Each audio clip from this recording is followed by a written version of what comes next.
Alright, gonna run some maps here, just starting to get some, let's see, I don't want that, I don't think I want, I'm gonna change my province a little bit real quick here, but,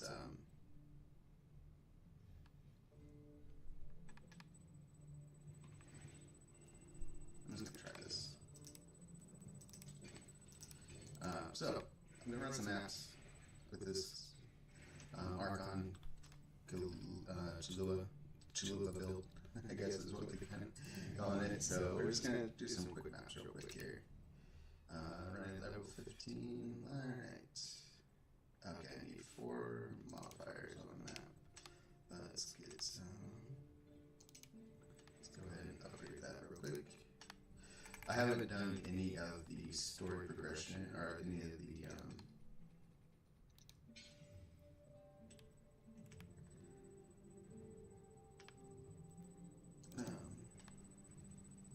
what's it called? There we go. Alright, so whatever. Let's try it. I haven't done any of these corruption ones. So let's try it. See how this build works. Ooh, I get 2 tries. Alright, so goal of this build is you need to get a few things poisoned. You need to get some chaos damage initially. Sure, let's run this. That's probably gonna fuck me up, but whatever. Alright, now I'm just gonna run around, grab the A.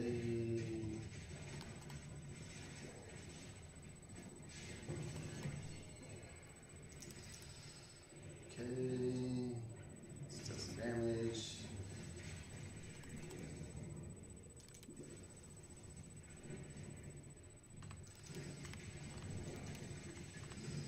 Alright, get my Archon going again, which lays down those purple tornadoes. And then run through. Okay.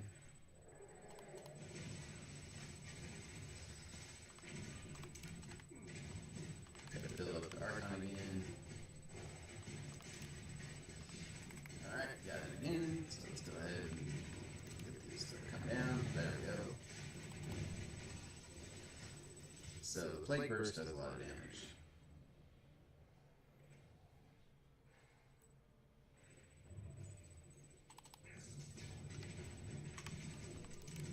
They're just not. These guys are all like scattered out. I need a big mob that can just stay getting. There we go. Alright, there we go. Bounce again. Alright. Keep going.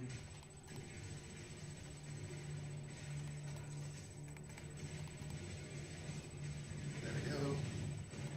And basically, you're just going to be running through here,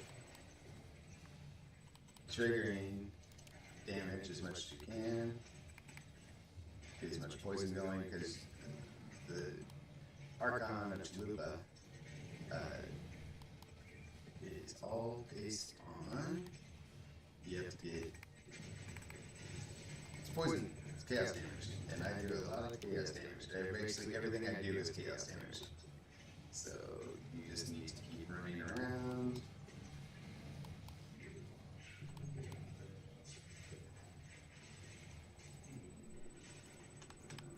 I'll come back to that. I'm not worried about that yet. I literally just want to get through the boss, get to the boss, kill the boss quickly, so I can then.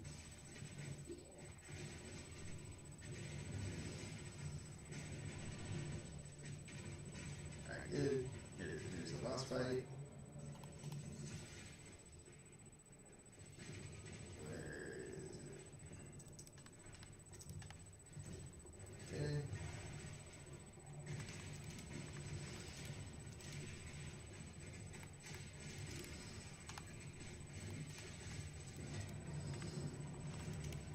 Oh wow, you like one-shot me, fuck. That was not fortunate. And what sucks is it killed everything.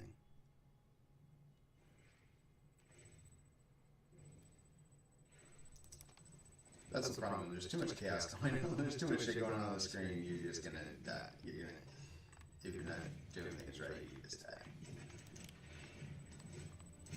Alright.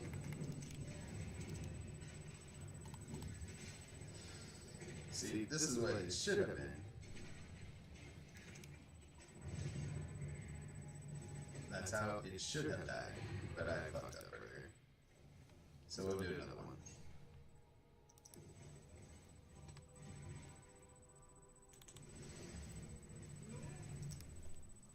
But because you die, you reset on the boss, it does all that stupid shit. So let's do an easier one. Oh, it did cleanse it. Oh, that was the cleansing. That was supposed to be the end one. Well, okay then.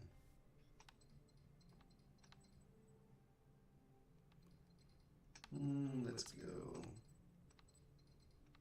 What's this? My rare mouse is duplicated. Alright, what do we want to do?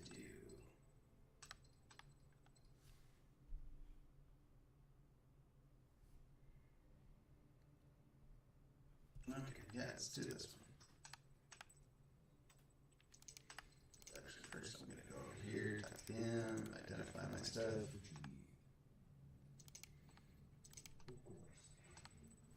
Do I need to use something?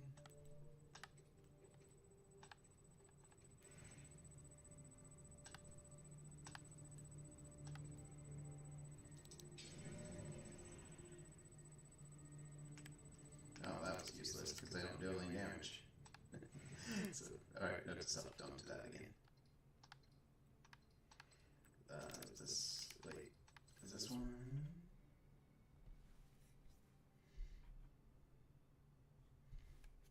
Oh, I can't go to that one yet, but I can go to this one. I can't go to this one.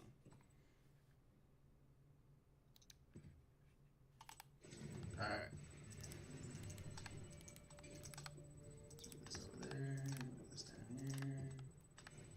I'm gonna get a lot of gear as long as I don't die.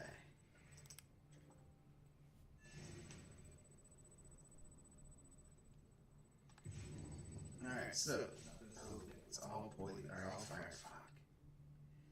Ooh, that's a boss fight. We'll do that one. Alright, so let's set this one. What's this?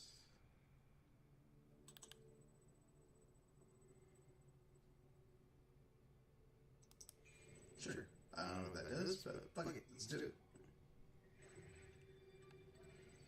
So here's the mechanic. It sounds horrible, but when the dogs die, when the wolf's guys die, that's actually good. I know, it's horrible. Yeah, let's do that one. So I get to lay down 15 of these things. Okay, I do use repulsion, but I already have a level 21 rate waiting for me, so.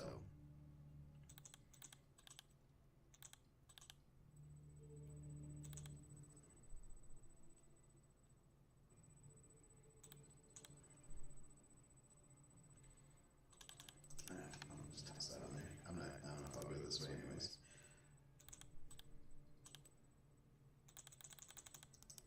Alright.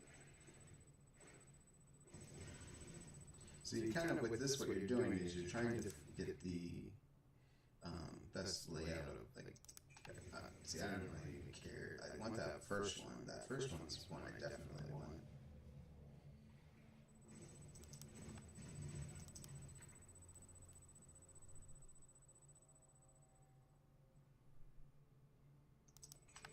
Sure. Ooh, do not land on that. Do not put anything on that. Monsters are immune to physical damage. I deal physical damage. Fuck that. That would make it impossible. No, you don't want that. On a build like this, you do not want that coming up. Alright. Okay, there's nothing down there. Nothing down there. So the thing is so whenever they die, they have a 50% chance to give you a random, what's it called? a random abyssal mod that a mob like a boss would get, like a random like a rare would get. The exalted modes are always good to get.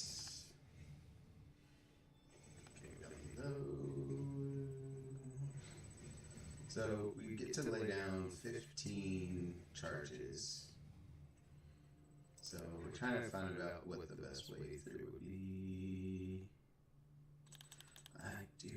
Well, no, I'm good on spirit gems now. Except for I do need level 21, so I will need level 20 at some point. That's going to be a boss also if I do that one. So I think... No, definitely don't want that. I think, have I explored all the areas yet? No, there's more way the fuck up here. Oh wait, no, that's where it was. Okay, so now we go back to the start, and we're going to lay down our way where we're going to go. So here's what you do. Come down here. Where was the start?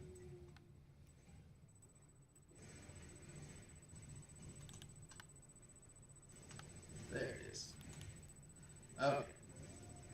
So, place. Yes, I'm going to place one there.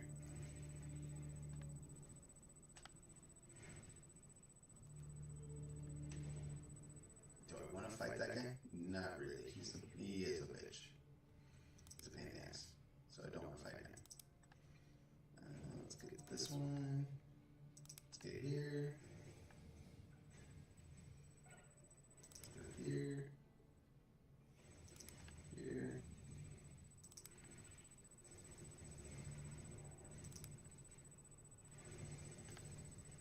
Alright, this one.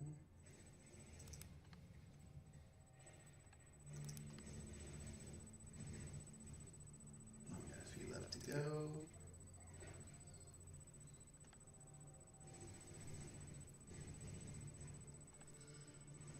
I'll go like this though. I don't know what those are, but try them out. Oh wait. No, fuck it, let's do that one. There we go. Alright, let's do this bitch.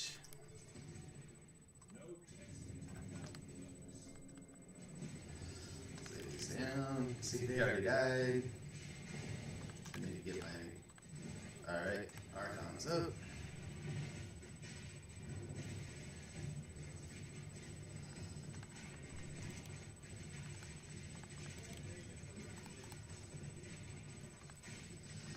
So again, I'm staying close in because now I can, everything just dies and that's in that area.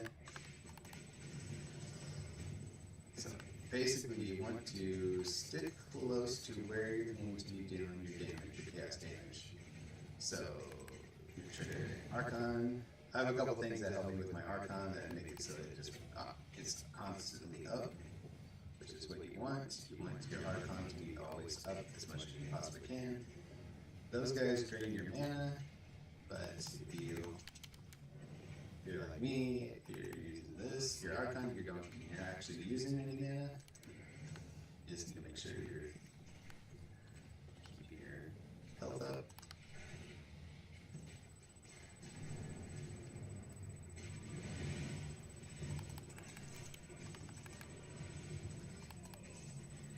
Alright.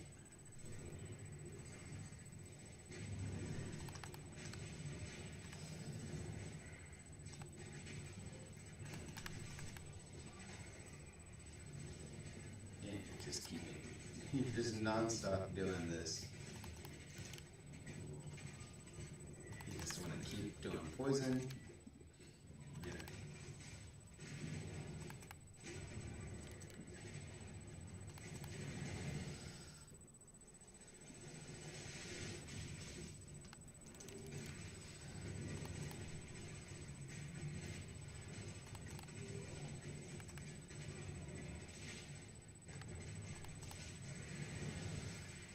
Killing stuff.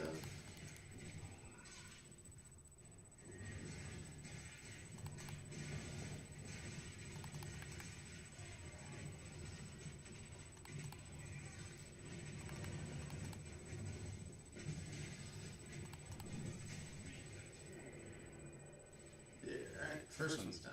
That's gonna give me a big drop.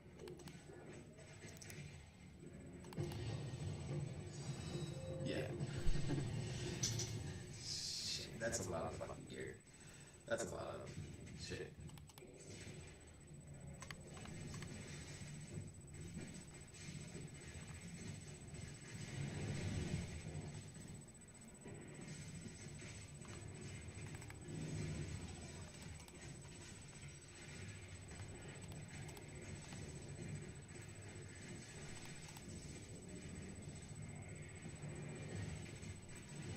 See, I'm not going to do an optimized build because I'm not new about this shit on this high end, at the high level.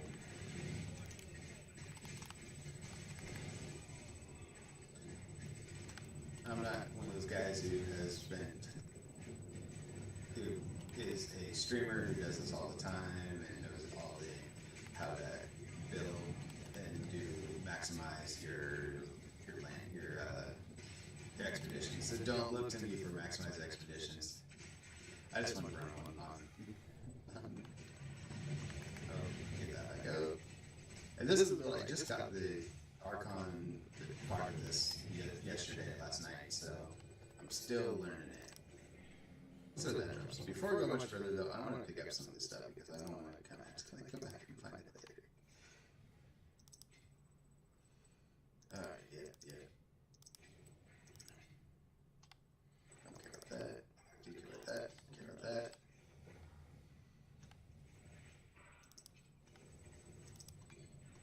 So I'm mainly picking up stuff that is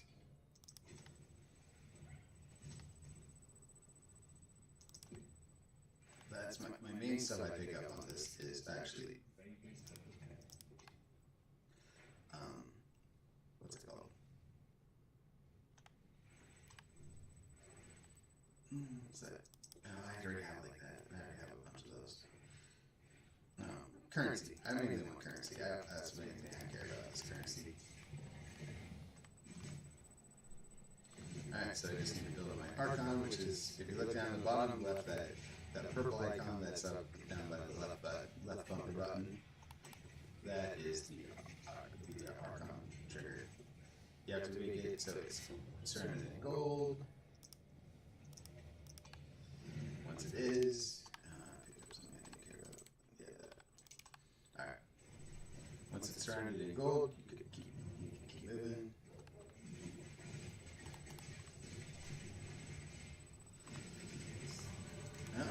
Level.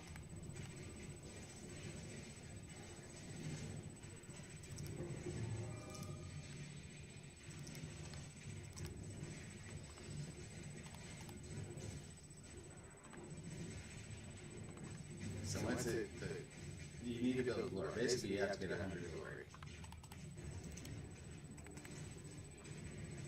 Once you get 100 glory, you can then use your Archon.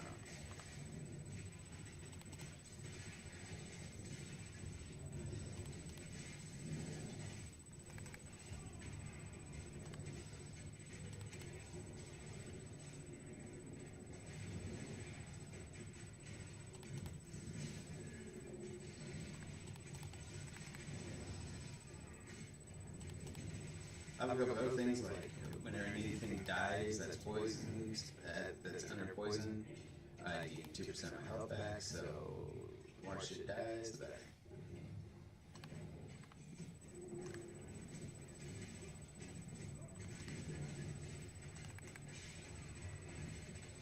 There we go. Get myself surrounded, drop those, keep going. Again, you're just all about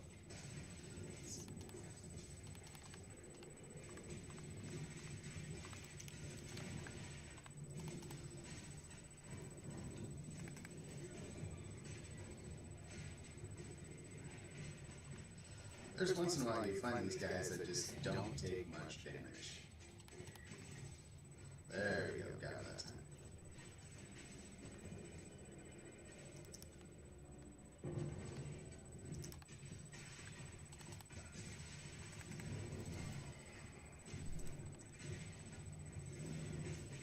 So I'm still learning the mechanics on this one as far as going through and killing shit. As far as getting the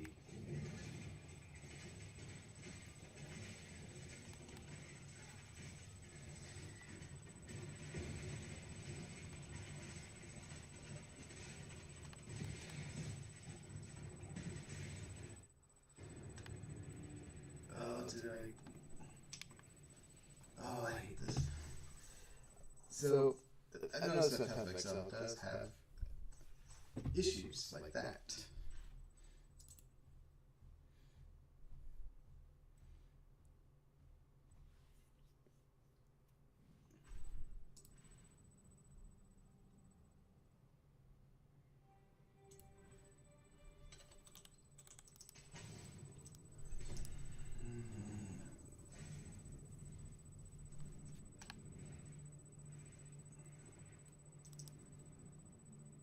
But it better not be completed. Another step. There we go.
Just need to get rid of Archon build up. Come on, Archon.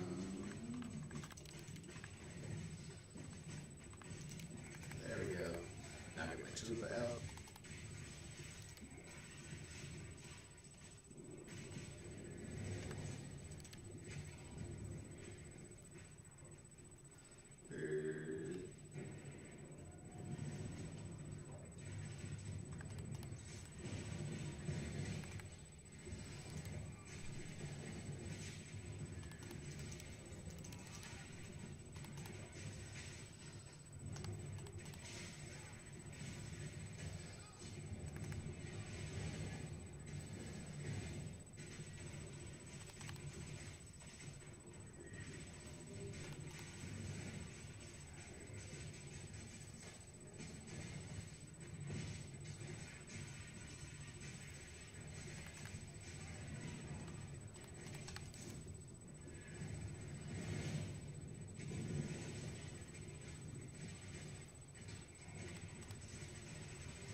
Alright, finish level. Let's go see what here is. So yeah, this is a really good way of getting a lot of pretty badass gear.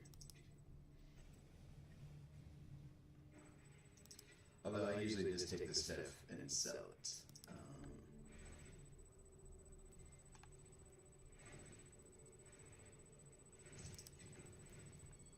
Alright, there should have been a loot up here too. Okay, get some gold. There we go, yep, I knew there was.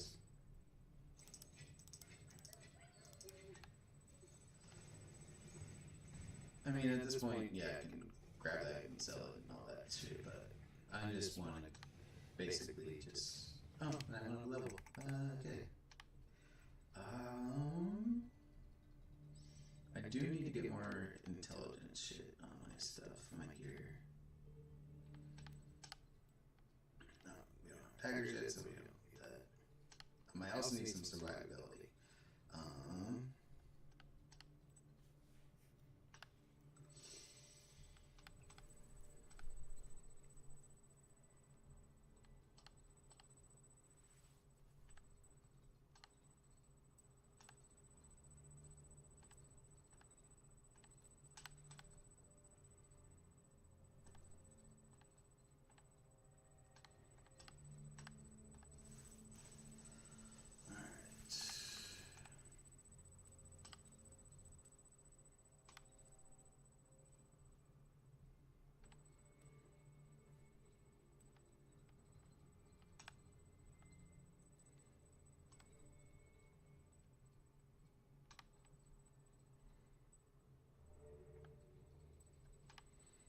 Let's see, is this one that does the blind? Which one does the blind?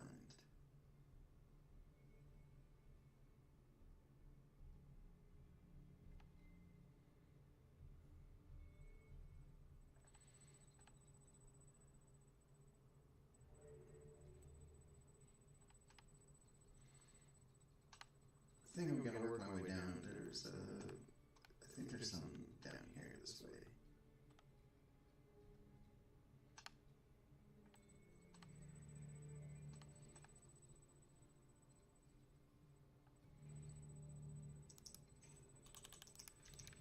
Alright, intelligence, get these, get these.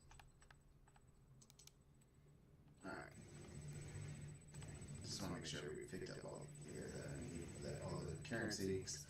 I mainly worry about currency. That's my main thing, is I with currency.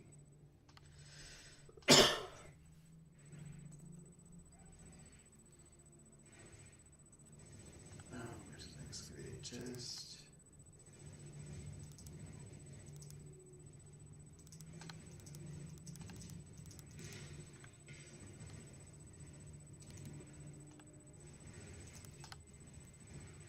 That'd be awesome just to die from stacking in the flames while I'm walking around.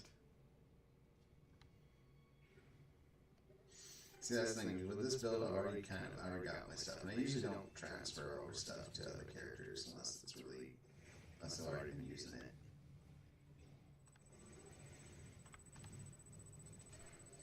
Alright, let's just go ahead and go back to the 10. Let's go back to here.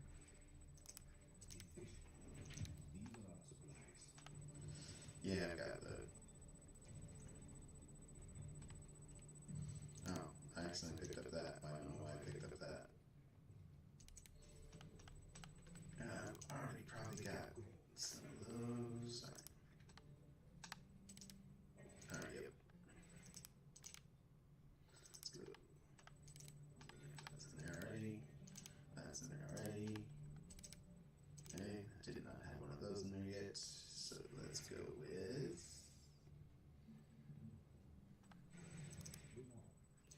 Oh, tell you what, let's just see what I can get on the market.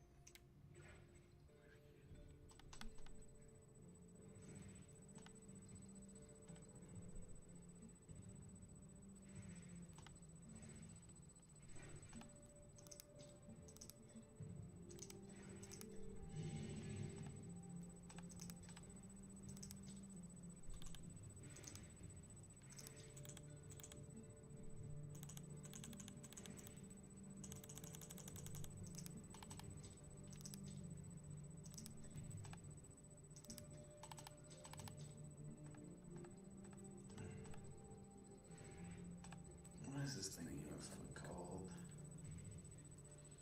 Arian's Cobble. So let's see what Arian's Cobble costs. Let's see what it is on.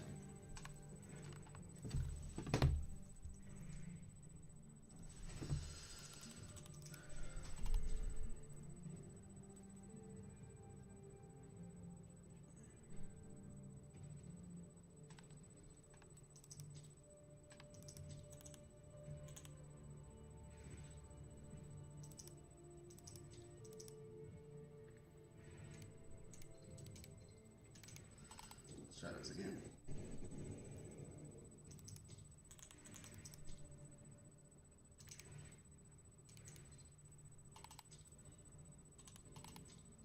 There we go. Yeah, see, that's not worth shit. In fact, it's worth more. That's that. Alright, let's toss this stuff in there.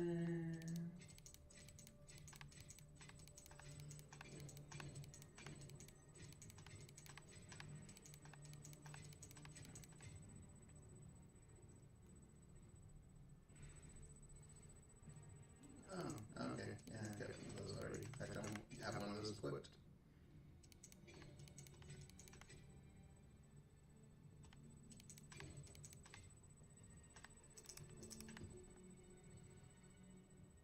Yeah, I know I got one of those already. Okay, that's a little. Wait, what was that? 18 and 19? What's the current one I got? 1919, so the one I got in there is better. And okay, this one. I'm gonna stash that. Stash that one. Keep my better one. And Dusk Vigil.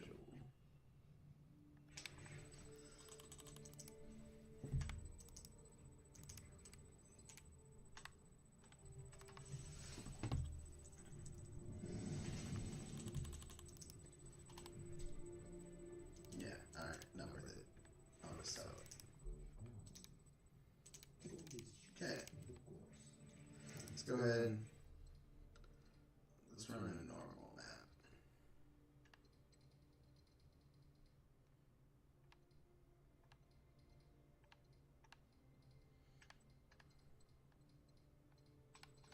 Oh, I do want to work my way over to our city. Where is it? Is it this one? Exceptional find, yes. I want to work my way towards those. Alright. Let's go.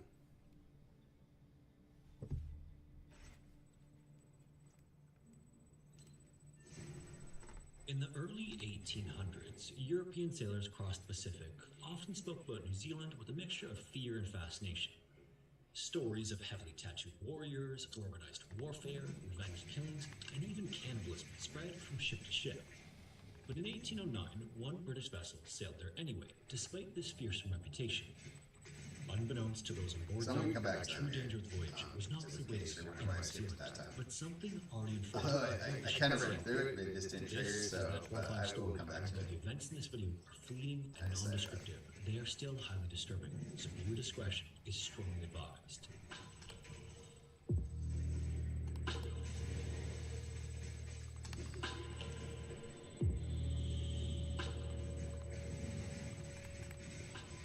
Before we get into the video, I want to introduce you to today's sponsor, Obscura VPN. The internet used to work perfectly well without you having to hand over your personal information. Now it seems like every other platform wants your ID, your face, your phone number, or some other sensitive piece of data. And once that information's been collected, there's always the possibility it'll eventually be sold, exposed, or leaked. That's why Obscura takes a different approach to online privacy.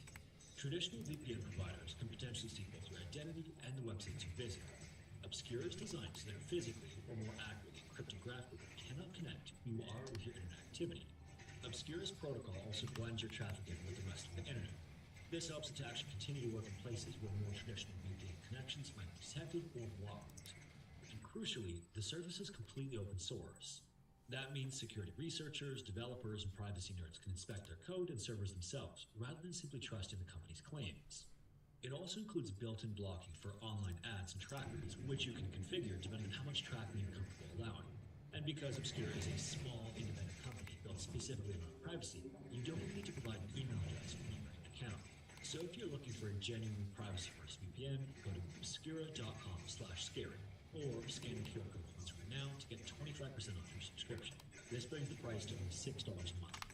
Huge thanks again to Obscura for sponsoring this video, and with that said, let's get into today's story. In 1809, a ship known as the Boyd had a bit of an interesting job.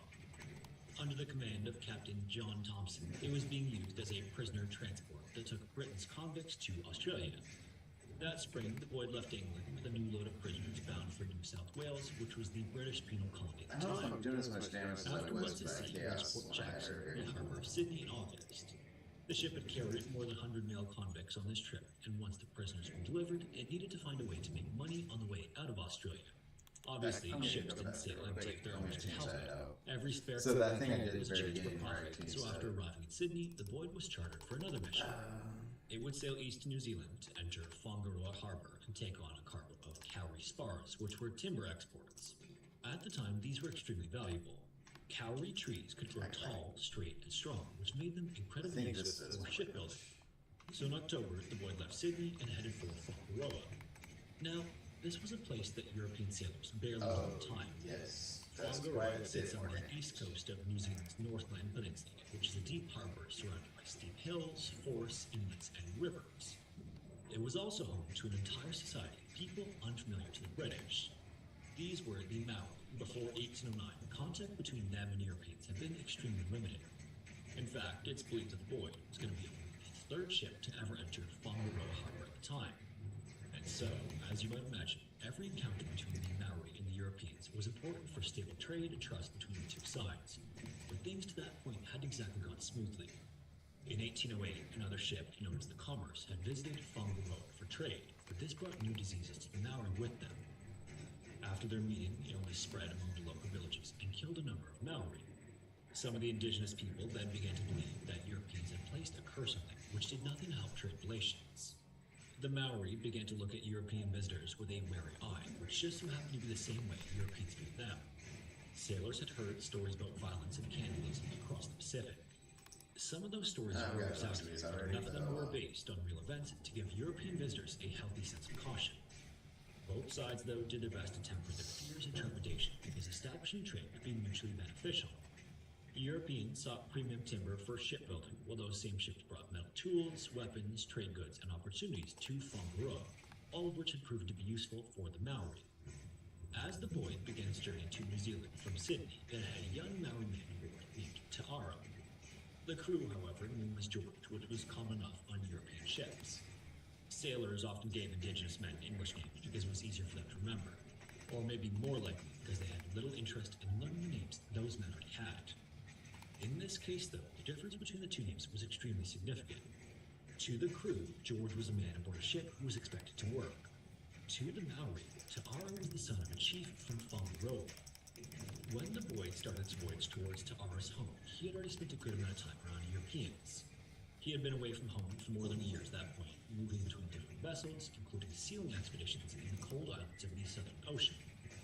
As a result, he could speak English well enough to effectively communicate with his fellow crew members, and that likely made him useful aboard a ship like the Void. He had boarded the ship because it was an easy and direct way to get back home, and in exchange, he was expected to work his way there, but that may not have been what happened. At some point during the voyage from Sydney, Ta'ara came into conflict with Captain John. Now, exactly what happened is difficult to pin down because accounts from the time vary. In one version of the events, Ta'ara refused to work because he was sick. In another, he refused because he was the son of a chief and did not believe he should be subject to manual labor. Another version suggests he was accused of stealing pewter spoons. And yet another says the ship's cook had accidentally thrown those spoons overboard and blamed Ta'ara to avoid being punished for his mistake. But while the exact trigger for the issue so that's what I was looking for. I want to make sure I go back to all next. John ordered that Ta'ara be punished, and that punishment was brutal. First, Ta'ara was denied food and purposely starved. Then, he was tied to the ship and whipped with a cat of nine tails, which is a multi-tailed lash used for flogging. For whatever his offense was, Ta'ara received 25 lashes before the final insult came when all of his possessions were taken away from him by the crew. Now, as horrific as this is for us today, for the crewmen aboard the Void, this may have seemed like normal discipline. British ships operated under a harsh system, and flogging was a familiar punishment. Sailors could be beaten for disobedience, and convicts could be whipped for any number of reasons. It was a system designed to protect the power of the captain and ensure the subservience of the crew. But importantly, Ta'ara did not abide by the system. In Maori society, status carried enormous weight, and rank was far more than just a source of family pride. It influenced a person's standing in society and established how they were expected to be treated. As the son of a chief, Ta'ara was accustomed to being regarded with reverence and respect. But when he claimed his status as the son of a Maori chief aboard the Void, the crew and passengers just ridiculed him. And that was before he was bound and flogged in front of the entire ship. To Ta'ara, this was far more than just a customary maritime form of punishment. It was a complete and total humiliation. It was an insult to his body, his rank among Maori, his name, and his mana, which is the authority and standing that came with who he was. In Maori terms, something like this demanded utu, which amounted to nothing less than revenge. Like I said, I'm going to go through, I cleared up the path, so that way when I come back through here, it's only going to be those. The harbor had access to all the cavalry trees the captain would want, and if all went well, the Void would take on the spars and quickly leave New Zealand behind. Which I need to actually As the ship came into the bay, canoes came in to greet it, and among the men who approached the ship was Pepio, Ta'ara's father. So I might do He that took Ta'ara next. from the Void and brought him back to shore, and once there, the entire situation changed. Ta'ara told Pepio and his people of what had occurred during the voyage, and showed them the marks left behind on his back from the flogging. Tapioca became visibly furious and wanted to retaliate against the crew of the Void immediately, but Ta'ara managed to calm him down and convinced his father that patience would be a better strategy. At his urging, the Maori waited for 3 days, while John and his crew continued arranging for timber. Everything to them still looked like this would be a rather routine trade arrangement, but Ta'ara and the Maori were preparing for retribution the entire time. At the end of those 3 days, Maori guides invited John to fire the shore is and inspect the my surrounding trees. main issue. John accepted and soon left with his chief officer and 3 other men, following the guides away from the vessel toward the entrance of the river. The rest of the crew and passengers remained aboard to prepare for the ship's eventual departure. When the guides had led John and his companions far enough away from the void, a ruthless attack began. The 5 Europeans so were kill all the the Maoris, bears. killed Now with I just clubs need and to axes. Before it was overcome, though, John managed to fire 1 shot from his shotgun, and this tragically struck and killed a Maori child, adding another death to a situation that had already spun far out of control. After John and the others were gone, the Maori then stripped them of their clothing. These items would serve as suitable disguises for what was to come. Some of the attackers then put on their clothes as they waited for night to fall, and when it did, they loaded up in the Void's longboat that had carried John and the others to the river. In the dark, the disguises gave the Maori the cover they needed. From the deck, the boat looked like the captain's party coming back from the timber errand, and if anyone had any doubts, Ta'ara helped ease them by calling up to the ship. The familiar voice was all it took to receive a welcome aboard. Once the disguised attackers were on deck, though, they wasted very little time in dispatching the first person they encountered, which was the officer on watch. This opened up the ship to the rest of the attack. Other Maori canoes were waiting nearby, and once the signal came, more warriors stormed the void. From that moment, the ship's passengers and crew were trapped. The Maori focused on the crew first, and some were killed quietly before they could alert the others. Once the crew was completely gone, the attackers began calling passengers up from below one by one. Many of them would have come up without understanding the danger, but either way, they were swiftly taken care of. Among the growing number of dead were men, women, and those who were even younger. In the chaos, a few people would manage to scramble up the ship's rigging to avoid being killed, but from there, they could only cling to the mast and watch the horrific attack unfold beneath them. This would continue throughout the night, and when it was complete, the destruction was beyond anything that anyone could have imagined. The exact number of dead varies slightly by count, but most place it somewhere between 66 and 70 people. When the Maori were finished decimating most of those aboard the void, they brought all the bodies ashore. From there, they proceeded to have a feast that lasted for days as they prepared, cooked, and ate down to the bone. Throughout all of this, the handful of those who climbed up the ship's rigging were left there until morning, while a few select others were spared by the Maori outright. One of the latter group was Anne Morley, who survived with her baby. Another was a young apprentice aboard the ship named Thomas Davis. Also kept alive were the Void's second mate, who was not named in the sources, and a 2-year-old little girl named Elizabeth Broughton, who was better known as Betsy. Thomas may have been allowed to live because of how he treated Ta'ara after the flogging. According to later accounts, Thomas had shown Ta'ara kindness and may have smuggled food for him after John deprived him of it. Anne and her baby may have been saved for a similar reason, as she helped take care of Ta'ara following his 25 lashes. Those still grabbing onto the ship's mast survived by sheer luck, at least for a little while. As morning broke over the Void's blood-soaked deck, another canoe suddenly entered the harbor. Aboard it was a man named Tapahi, a chief from the Bay of Islands. Tapahi was not one of the Whangaroan men who planned the attack on the Void. In fact, he was known as a powerful indigenous figure who supported trade with Europeans, and he had even visited Sydney several years earlier. He had also come to the area to trade with the Whangaroan men, and when his canoe came within sight of the Void, Tapahi heard the survivors calling out for help. Immediately, he was shocked by what he saw, and he quickly moved to rescue them. He gathered the frightened Europeans from the ship and attempted to get them away, and for a moment, it seemed like help had arrived at the best possible time. But as Tapahi's canoe moved through the harbor, the Whangaroan Maori suddenly appeared and pursued it in their own canoes. When Tapahi's boat reached the shore, the Void survivors tried fleeing along the beach, but their pursuers soon caught them. As Tapahi was held back, the others attacked those who ran. After it was finished, Tapahi was then allowed to go free. After everything was done and revenge had been enacted, the Void was towed closer to their village until it was grounded on mudflats near Red Island. For several days, it was then ransacked. They searched the ship's stores and cargo, taking what they wanted and throwing other goods overboard. Flour, salt, pork, bottled wine, and other supplies were either scattered along the shores to be taken to their village or discarded in the bay. In one of the Void's holds, the Maori also located the ship's weapon stores. The vessel carried muskets and gunpowder, but handling those items was dangerous for people unfamiliar with powder stores. A group of Maori tried to make the muskets usable, and barrels of gunpowder were opened and spilled all over the deck. At some point, Maori had sparked a flint on one of the guns, and a spark ignited the gunpowder. An explosion then tore through the ship and killed several instantly, with the exact number varied by account. Some say 4 or 5 died, while others put the number closer to 15. But in any case, to our squadron, Kepia was among those who perished in the explosion. Fire then tore through the void, and once the flames took hold, the ship could not be saved. Its cargo also included a considerable supply of whale oil, which only helped feed the blaze.